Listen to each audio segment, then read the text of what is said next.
máa ṣàǹfààní wọnú ojú òní jẹ́lẹ̀. Keep quiet. Mi ò ṣe mọ́.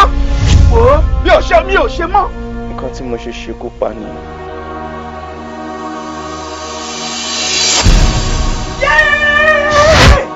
You are a big fool. Ìsọkúsọ wo ni wọ́n sọ jáde lẹ́nu ẹ̀? Wọ́n ní flex yẹn pé o kì í fojú rí skirt. No! They must be stupid for saying that. Mi ò kì í ṣe irú èèyàn bẹ́ẹ̀. Look, mi ní parọ́ fún ẹ. Look, o lè mí kó wà unfortunate láti pàdé ọlọ́dẹ for the first time tó fẹ́ jalè ni.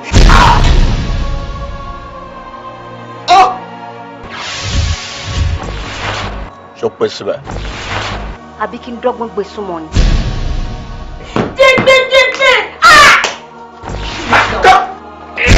And distributed by Olasco Films Nigeria Limited, 129 Nadia Sequence to Dumate Eko, Headmaster Films Nigeria Limited, àti Nuratum Films Nigeria Limited ní Dumata ló ń distribute ẹ̀.